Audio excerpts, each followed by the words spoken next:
ವಿಶೇಷ ಕಾರ್ಯಕ್ರಮಕ್ಕೆ ಸ್ವಾಗತ. ನಾನು ಸೌಮ್ಯ. ಶ್ರಾವಣ ಮಾಸ ಬಂತು ಅಂದ್ರೆ ಸಾಕು ಎಲ್ಲಾ ದೇವಸ್ಥಾನಗಳಲ್ಲೂ ವಿಶೇಷ ಪೂಜೆಗಳು ನಡೆಯುತ್ತವೆ. ಉತ್ತರ ಕನ್ನಡ ಜಿಲ್ಲೆಯಲ್ಲೂ ಶ್ರಾವಣ ಮಾಸದಲ್ಲಿ ವಿಶೇಷ ಪೂಜೆಗಳು ನಡೆಯುತ್ತವೆ. ಆದ್ರೆ ಇಲ್ಲಿನ ವಿಶೇಷ ಹೂವಿನ ಮಂಟಪ. ಏನಿದು ಹೂವಿನ ಮಂಟಪ ನೋಡಿ ಈ ಹೊತ್ತಿನ ವಿಶೇಷ ಮಹಾಲಸ ಮಹಿಮೆ.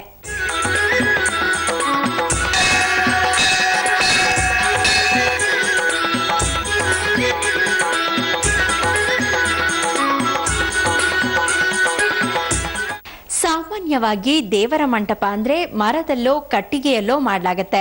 ಆದ್ರೆ ಉತ್ತರ ಕನ್ನಡ ಜಿಲ್ಲೆಯ ಕುಮಟಾದಲ್ಲಿರೋ ಮಹಾಲಸ ನಾರಾಯಣಿ ದೇಗುಲದಲ್ಲಿ ಮಾತ್ರ ಹೂವಿನ ಮಂಟಪ ಮಾಡಲಾಗತ್ತೆ. ಇದು ಇಲ್ಲಿನ ಶ್ರಾವಣ ಮಾಸದ ವಿಶೇಷ.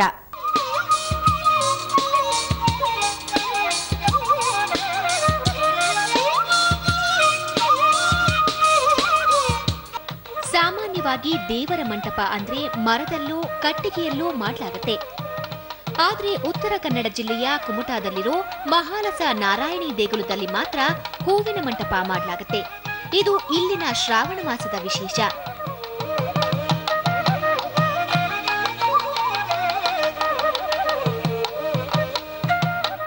ಶ್ರಾವಣ ಮಾಸ ಬಂತಂದ್ರೆ ಸಾಕು ಎಲ್ಲಾ ದೇವಾಲಯಗಳಲ್ಲೂ ವಿಶೇಷ ಪೂಜೆಗಳು ನಡೆಯುತ್ತೆ. ಆದ್ರೆ ಉತ್ತರ ಕನ್ನಡ ಜಿಲ್ಲೆಯ ಕುಮಟಾ ನಗರದ ಮಹಾಲಸ ನಾರಾಯಣಿ ದೇವಾಲಯದಲ್ಲಿ ಶ್ರಾವಣ ತಿಂಗಳ 3ನೇ ಭಾನುವಾರ ನಡೆಯುವ ಹೂವಿನ ಮಂಟಪ ಅನೇಕ ವಿಶೇಷಗಳ ಜೊತೆಗೆ 480 ವರ್ಷಗಳ ದೀರ್ಘ ಇತಿಹಾಸ ಕೂಡ ಹೊಂದಿದೆ. ಮಹಾಲಸ ದೇವಿ ಈ ದಿನ ಲಕ್ಷ್ಮೀ ಅವತಾರ ಧರಿಸ್ತಾಳೆ ಅನ್ನೋ ನಂಬಿಕೆಯಿಂದ ಮಹಾಲಸ ದೇವಿಯನ್ನ ಗುಡಿಯಿಂದ ಹೊರತಂದು ವಿಶೇಷ ಹೂವಿನಿಂದ ತಯಾರಿಸಲಾದ, ಅದರಲ್ಲೂ ಕಮಲದ ಹೂವಿನ ರೂಪದಲ್ಲಿ ತಯಾರಿಸಲಾದ ಹೂವಿನ ಮಂಟಪದಲ್ಲಿ ಕೂರಿಸಲಾಗುತ್ತೆ. ಮುಂಜಾನೆಯಿಂದಲೇ ದೇವಿಗೆ ವಿಶೇಷ ಅಭಿಷೇಕ, ಅಲಂಕಾರ, ನಂತರ ಪೂಜೆ ನೆರವೇರಿಸಲಾಗುತ್ತೆ. ಪ್ರತಿ ವರ್ಷ ಶ್ರಾವಣ ಮಾಸದ 3ನೇ ರವಿವಾರ ಹೂವಿನ ಪೂಜೆ ಮಾಡ್ತಾರೆ. ಆವತ್ತಿಗೆ ಭಕ್ತಾದಿಗಳು ಕುಳಾವಿಗಳು ಇಲ್ಲಿ ಬಂದು ಆ ಹೂವಿನ ಸೇವೆಯನ್ನು ಮಾಡ್ತಾರೆ. ಮತ್ತು ಭಕ್ತಾದಿಗಳು ಇಲ್ಲಿ ಬಂದಂಥ ಪುರುಷರಿಂದ ಪ್ರಸಾದ ಸ್ವೀಕರಿಸಿ ಅವರವರ ಇಷ್ಟಾರ್ಥವನ್ನು ಆ ದೇವಿ ಅನುಗ್ರಹಿಸಿ ಎಲ್ಲರಿಗೂ ಸನ್ಮಂಗಲವನ್ನು ಮಾಡ್ತಾಳಿದ್ದಾಳೆ ಅವಳು. ಶ್ರಾವಣ ಮಾಸದಲ್ಲಿ ಇಲ್ಲಿ ಹೂವಿನ ಮಂಟಪ ಮಾಡಲಾಗುತ್ತೆ. ವರ್ಷದ ಉಳಿದ ದಿನಗಳಲ್ಲಿ ವಿಶೇಷ ಕಾರ್ಯಕ್ರಮಗಳು ನಡೀತಾ ಇರುತ್ತವೆ. ಇಲ್ಲಿ ದೇವರಲ್ಲಿ ಪ್ರಸಾದ ಹಚ್ಚುವ ಅಂದ್ರೆ ಮಳಿ ಹಚ್ಚುವ ಪದ್ಧತಿ ಹಿಂದಿನಿಂದಲೂ ಇದೆ. ದೇವ ಮಂಡನದಲ್ಲಿನ ಪ್ರಸಾದದ ವಿಗ್ರಹವು ಅತ್ಯಾಕರ್ಷಕವಾಗಿದ್ದು, ವರ್ಷಾರಂಭದ ಯುಗಾದಿಯಿಂದ ವರ್ಷಾಂತ್ಯದವರೆಗೂ ನವರಾತ್ರಿ, ಉತ್ಸವ, ಪರ್ವಾದಿ ದಿನಗಳು, ರವಿವಾರ, ಮಂಗಳವಾರ, ಶುಕ್ರವಾರ, ಏಕಾದಶಿ, ದ್ವಾದಶಿ, ಅಮಾವಾಸ್ಯೆ, ಗ್ರಹಣಾದಿ ದಿನಗಳನ್ನ ಬಿಟ್ಟು ಉಳಿದ ಎಲ್ಲಾ ದಿನಗಳಲ್ಲಿ ಪ್ರಸಾದ ಹಚ್ಚುವ ಕ್ರಮ ನಡೆಯುತ್ತೆ. ದೇವಿಯ ಪ್ರಭಾವಳಿ ಕೈ, ಭುಜ, ಎದೆ, ಮಸ್ತಕಾದಿ ವಿವಿಧ ಜಾಗದಲ್ಲಿ ಕರಮಲ ಪತ್ರದ ಚೌಕಾಕಾರದ ಎಲೆಗಳನ್ನ ಹಚ್ಚಿ ಪ್ರಶ್ನೆಗಳಿಗೆ ಆಯಾ ಸ್ಥಾನಗಳಿಂದ ಬೀಳುವ ಪತ್ರದ ಕ್ರಮ, ಸ್ಥಾನವನ್ನ ಪರಿಗಣಿಸಿ ಅದಕ್ಕೆ ಶಾಸ್ತ್ರಾಧಾರಿತ ಅರ್ಥವನ್ನ ಕಟ್ಟಿ ಸಮಸ್ಯೆಗಳಿಗೆ ಪರಿಹಾರ ನೀಡಲಾಗುತ್ತೆ. ಇದು ಹಳೆಯ ದೇವಸ್ಥಾನ, 500 ವರ್ಷದ ಇತಿಹಾಸ ಇದೆ. ಇಲ್ಲಿ ಭವ್ಯ ದಿವ್ಯ ಪರಂಪರೆ ಇದೆ. ಗೋಡೆಯ ಭಿತ್ತಿಗಳಿಗೆ ವರ್ಣಮಯ ಚಿತ್ರಗಳಿವೆ. ಮತ್ತು ಒಳಗಡೆ ನವರಂಗದ ಕಟ್ಟಿಗೆಯ ಕಲಾಕೃತಿಯ ಕಲಾಕುಸರಿನ ಕೆಲಸವಿದೆ. ಅಂತಾರಾಷ್ಟ್ರೀಯ ಮಟ್ಟದಲ್ಲಿ ಇದು ಖ್ಯಾತಿ ಪಡೆದಿದೆ. ಮಹಾಲಸ ದೇವಿಗೆ ಮುಂಜಾನೆಯಿಂದ ರಾತ್ರಿ 10ರ ತನಕ ಭಕ್ತರಿಂದ ಭಜನೆ, ವಿಶೇಷ ಪೂಜೆಗಳು ನಡೆಯುತ್ತವೆ. ಆನಂತರ ದೇವಿ ತನ್ನ ಮೂಲ ಸ್ಥಾನವಾದ ಗರ್ಭಗುಡಿಗೆ ಮರಳುತ್ತಾಳೆ. ದೇವಿ ಹೂವಿನ ಮಂಟಪದಲ್ಲಿ ಕುಳಿತ ಸಂದರ್ಭದಲ್ಲಿ ಮುಖ್ಯ ಪೂಜಾರಿಗೆ ದರ್ಶನ ಬರುತ್ತೆ. ಸುವರ್ಣ ನ್ಯೂಸ್ 24/7 ಕಾರವಾರ. ಉತ್ತರ ಕನ್ನಡ ಭಾಗದಲ್ಲಿ ಇಷ್ಟೊಂದು ಪ್ರಸಿದ್ಧಿ ಹೊಂದಿರೋ, ಭಕ್ತಾದಿಗಳನ್ನ ಹೊಂದಿರೋ ಈ ದೇವಿಯ ಮೂಲ ಕುಮಟಾವಲ್ಲ. ಈ ದೇವಿಯ ಮೂಲ ಪಕ್ಕದ ರಾಜ್ಯ ಗೋವಾ.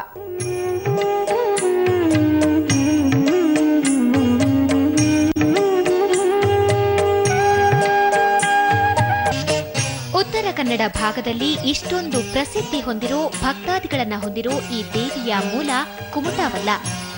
ಈ ದೇವಿಯ ಮೂಲ ಪಕ್ಕದ ರಾಜ್ಯ ಗೋವಾ.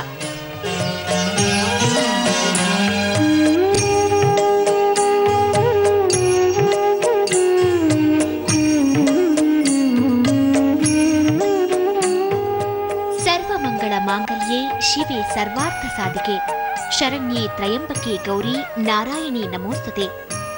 ಪುರಾಣ ಪ್ರಸಿದ್ಧವಾದ ಸುರಾಸುರರ ಸಮುದ್ರ ಮಥನದ ಸನ್ನಿವೇಶವೇ ಶ್ರೀ ಮಹಾಲಸ ನಾರಾಯಣಿ ದೇವಿಯ ಅವತಾರಕ್ಕೆ ಕಾರಣ ಅನ್ನೋದು ಇತಿಹಾಸ. ಲಕ್ಷ್ಮೀ ಕೌಸ್ತುಭ ಪಾರಿಜಾತಕಾದಿ ಸುರ ಧನ್ವಂತರಿ ಚಂದ್ರಮ ಎಂಬ ಮಂಗಲಾಷ್ಟಕದ ಶ್ಲೋಕದಲ್ಲಿ ಉಲ್ಲೇಖಿಸಿದಂತೆ ಲಕ್ಷ್ಮೀ ಕೌಸ್ತುಭ ಪಾರಿಜಾತಕಾದಿ ರತ್ನಗಳ ಜೊತೆಯಲ್ಲಿ ಹಾಲಾಹಲ ವಿಷ ಹಾಗೂ ಅಮೃತಾದಿ 14 ರತ್ನಗಳು ಮಂಥನದಲ್ಲಿ ಉದ್ಭವಗೊಂಡವು ಎನ್ನಲಾಗಿದೆ. ಅಮೃತ ಹಾಗೂ ವಿಷವನ್ನ ಬಿಟ್ಟು ಉಳಿದ 12 ರತ್ನಗಳು ಮಾಯ ರೂಪದಲ್ಲಿ ಅದೃಶ್ಯವಾದವು.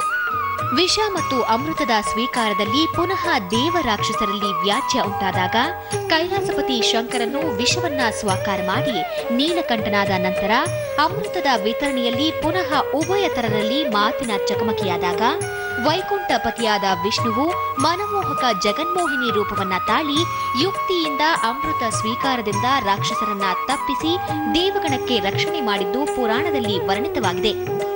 ಈ ಮೋಹಿನಿಯ ಅವತಾರವೇ ಶ್ರೀ ಮಹಾಲಸ ನಾರಾಯಣಿ ರೂಪವಂತ ವಿವರಿಸಲ್ಪಟ್ಟಿದೆ. ನಮ್ಮ ಈ ದೇವಸ್ಥಾನ 450 ವರ್ಷ ಪ್ರಾಚೀನವಾದಂಥದ್ದು.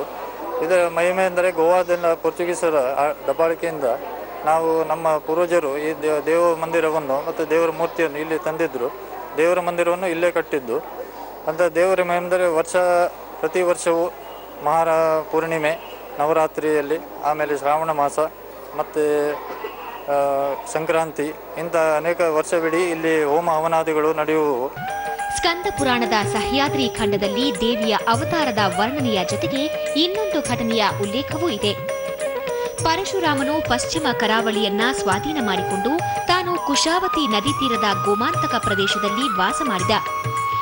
ಯಜ್ಞಾದಿ ಧರ್ಮ ಕಾರ್ಯದ ಸಲುವಾಗಿ ಬ್ರಾಹ್ಮಣರಿಗೆ ಖಾಯಂ ವಾಸ್ತವ್ಯಕ್ಕೆ 66 ಗ್ರಾಮಗಳನ್ನು ಕೊಟ್ಟ. ಈ ಕೌಶಿಕ ಗೋತ್ರದವರಿಗೆ ಜಗನ್ಮೋಹಿನಿಯಾದ ಮಹಾಲಸ ಪ್ರತ್ಯಕ್ಷ ಸ್ತ್ರೀ ರೂಪದಲ್ಲಿ ಪೂರ್ಣಾವತಾರದಲ್ಲಿ ಕಂಡು ಶಿಲಾ ಪ್ರತಿಮೆಯನ್ನ ಮಾಡಿಸಿ ನಿತ್ಯ ಪೂಜೆ ಮಾಡುವಂತೆ ಹೇಳಿದ್ಲು. ಬಳಿಕದ ದಿನಗಳಲ್ಲಿ ಆ ಪ್ರದೇಶ ಪೋರ್ಚುಗೀಸರ ವಶವಾಗಿ ಈಗಿನ ಗೋವಾವಾಯಿತು. ಅಲ್ಲಿಂದ ಬಂದ ಬ್ರಾಹ್ಮಣ ಕುಟುಂಬಗಳು ಎಲ್ಲವನ್ನೂ ಬಿಟ್ಟು ದೇವಿಯನ್ನ ಮಾತ್ರ ಜೊತೆಗೆ ತಂದ್ರು. ಅದನ್ನ ಕುಮಟಾದಲ್ಲಿ ಸ್ಥಾಪಿಸಿದರು ಅಂತ ಸ್ಥಳ ಪುರಾಣದಲ್ಲಿ ಉಲ್ಲೇಖವಿದೆ. ದೇವಾಲಯ ಇದು ತುಂಬಾ ಅಂದ್ರೆ ಗೋವಾದಿಂದ ಪೋರ್ಚುಗೀಸರು ಅಲ್ಲಿ ಎಲ್ಲ ಧ್ವಂಸ ಮಾಡಲಿಕ್ಕಿದ್ದಾರೆ. ಆವಾಗ ಭಕ್ತ ಜನರು ಅಲ್ಲಿಂದ ಈ ಮೂರ್ತಿಯನ್ನು ತಗೊಂಡು ಬಂದು ಇಲ್ಲಿ ಪ್ರತಿಷ್ಠೆ ಮಾಡಿದ್ದಾರೆ. ಆವಾಗಿನಿಂದ ಇಲ್ಲಿ ನಮ್ಮ ಪೈ ಮನೆತನದವರು ನಡೆಸ್ಕೊಂಡು ಬರ್ತಾ ಇದ್ದಾರೆ. ಆಮೇಲೆ 10 ಜನರ ಇದು ಉಂಟು, ಇದೆ ಅಂದರೆ ಕಮಿಟಿ ಇದೆ. ಪೌರಾಣಿಕ ಹಿನ್ನೆಲೆ ಹೊಂದಿರುವ ಮಹಾಲಸ ದೇವಿಯ ಭಕ್ತರ ನಂಬಿಕೆಯಂತೆ ಇಷ್ಟಾರ್ಥ ಕಲ್ಪಿಸುತ್ತಾ ಇರೋದ್ರಿಂದ ದಿನದಿಂದ ದಿನಕ್ಕೆ ಇನ್ನಷ್ಟು ಭಕ್ತರನ್ನ ತನ್ನತ್ತ ಸೆಳೆದುಕೊಳ್ಳುವ ಜೊತೆಗೆ ಸಂಕಷ್ಟದಿಂದ ಬೇಡಿದ ಭಕ್ತರನ್ನ ಸಂತೈಸ್ತಾ ಬಂದಿದ್ದಾಳೆ. ಈ ಮಹಾಲಸ ದೇವಿ ಗೌಡ ಸಾರಸತ್ವ ಬ್ರಾಹ್ಮಣರ ಕುಲದೇವಿಯಾದ್ರೂ ಈ ದೇವಿಯಲ್ಲಿ ನಾನಾ ಸಮಾಜದವರು ನಂಬಿಕೆ ಹೊಂದಿದ್ದಾರೆ. ಇದರ ಭಕ್ತರು ಕುಮಟಾವಲ್ಲದೆ ಜಿಲ್ಲೆ, ರಾಜ್ಯ, ಹೊರ ರಾಜ್ಯಗಳಲ್ಲೂ ವ್ಯಾಪಕವಾಗಿ ಹರಡಿಕೊಂಡಿದ್ದಾರೆ.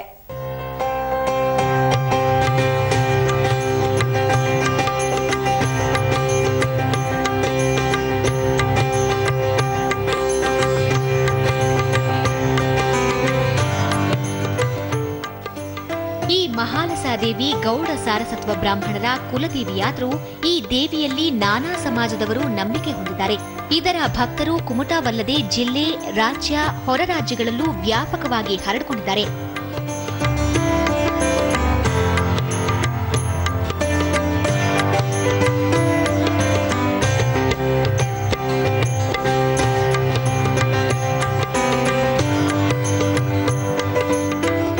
ಮಹಾಲಸ ದೇವಿಯು ಚತುರ್ಭುಜಳಾಗಿದ್ದು ಬಲಭಾಗದ ಮೇಲ್ಗೈಯಲ್ಲಿ ತ್ರಿಶೂಲ, ಕೆಳಗೈಯಲ್ಲಿ ಖಡ್ಗ ಮತ್ತು ಮುಂಡಾಸುರನಾಶಿಕೆ, ವಾಮಪಾಣಿಯಲ್ಲಿ ಅಮೃತ ಕಳಶ, ಕೆಳಮುಷ್ಟಿಯಲ್ಲಿ ರಾಹುದೈತ್ಯನ ರುಂಡ ಹಾಗೂ ರಕ್ತ ಹೀರುವ ಹುಲಿ ಇದೆ. ಪಾದಗಳು ಚಂಡಾಸುರನನ್ನ ಮೆಟ್ಟುವ ಮನಮೋಹಕ ಅರ್ಥಗರ್ಭಿತ ರೂಪದರ್ಶನವಿದೆ. ಈ ದೇವಿ ಉಷಾಕಾಲದ ನಿರ್ಮಾಲ್ಯ ವಿಸರ್ಜನೆಯ ನಂತರ ಬಾಲಿಕೆಯಾಗಿ ದಿನಮಾನದಲ್ಲಿ ಏರಿಕೆಯಾದಂತೆ ಮಹಾ ಅಭಿಷೇಕ ಹಾಗೂ ಮಧ್ಯಾಹ್ನದ ಪೂಜೆಯ ನಂತರ ಸಾಲಂಕೃತ ತರುಣಿಯಾಗಿಯೂ ಸೂರ್ಯಾಸ್ತದ ಸಮಯದಲ್ಲಿ ಮುತ್ತೈದೆಯಾಗಿಯೂ ಕಾಣ್ತಾಳೆ. ಮೂಲತಃ ಗೋವಾದಿಂದ ಬಂದಂಥ ಗೌಡ ಸಾರಸ್ವತ ಬ್ರಾಹ್ಮಣ ಸಮಾಜದವರು, ಗುಡುಗಾರರು, ಸಣ್ಣಗಾರರು ಮತ್ತು ವಾಣಿ ಜನರು ಈ ದೇವಸ್ಥಾನದ ಕೊಳಾವಿಯಾಗಿರ್ತಾರೆ. ಈ ಗೋವಾದಿಂದ ಯಾವಾಗ ಅಲ್ಲಿ ಏನು ಧರ್ಮ ಕನ್ವರ್ಷನ್ ನಡೆದಾಗ ಎಲ್ಲ ಈ ಕಡೆಗೆ ಬಂದು ಈಗ ಉತ್ತರ ಕನ್ನಡ ಜಿಲ್ಲೆ, ದಕ್ಷಿಣ ಕನ್ನಡ ಜಿಲ್ಲೆ, ಕೇರಳ, ಮಹಾರಾಷ್ಟ್ರ, ಗೋವಾ ಮತ್ತು ದೇಶದ ಎಲ್ಲ ಕಡೆಗೆ ನಮ್ಮ ಜನರು ಹಬ್ಬಿದ್ದಾರೆ. ದೇವಸ್ಥಾನದ ಬಲಪಾರ್ಶ್ವದಲ್ಲಿ ಶ್ರೀ ಶಾಂತೇರಿ ದೇವಸ್ಥಾನವಿದೆ. ಈ ದೇವಿಗೆ ಆಶ್ರಯ ನೀಡಿದ ಚತುರ್ಭುಜಲಾದ ಮಹಾಮಾತೆಯಾಗಿದ್ದು, ಬಿಂಬವು ಉಭಯ ಹಸ್ತಗಳ ಶೇಷಗಳನ್ನ ಹಿಡಿದವಳಾಗಿದ್ದು, ಇನ್ನುಳಿದ 2 ಹಸ್ತಗಳಲ್ಲಿ ಶಂಖಗಳನ್ನ ಧರಿಸಿದವಳಾಗಿದ್ದಾಳೆ. ಶ್ರೀ ಶಾಂತೇರಿಯು ಶ್ರೀ ಮಹಾಲಸಾ ದೇವಿಯ ಸೋದರಿಯಂತೆ ಇದ್ದು, ಅತ್ರಿ ಗೋತ್ರಿಯವರ ವಿಶೇಷತಃ ದೈವಜ್ಞ ಬ್ರಾಹ್ಮಣರ ಸಮಾಜದವರ ಕುಲದೇವತೆಯಾಗಿದ್ದಾಳೆ.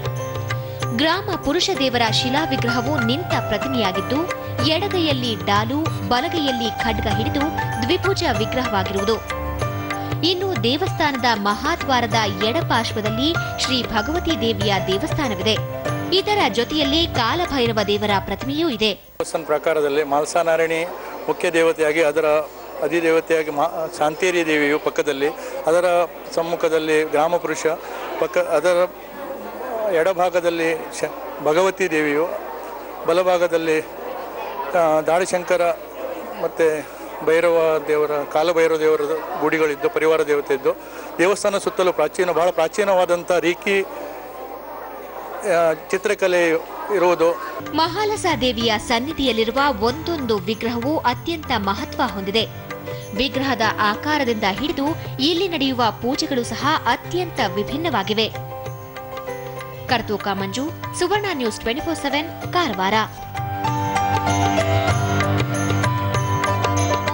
ಇದು ಮೂಲತಃ ಗೋವಾದ, ಸದ್ಯ ಕುಮಟಾದಲ್ಲಿರೋ ಶ್ರಾವಣದಲ್ಲಿ ಹೂವಿನ ಮಂಟಪವಿರೋ ಮಹಾಲಸ ದೇವಿಯ ಮಹಿಮೆ ಹಾಗೂ ಇತಿಹಾಸ. ಇದು ಈ ಹೊತ್ತಿನ ವಿಶೇಷ. ಕ್ಷಣ ಕ್ಷಣದ ಸುದ್ದಿಗಾಗಿ ಸುವರ್ಣ ನ್ಯೂಸ್ 24/7 ನೋಡ್ತಾ ಇರಿ.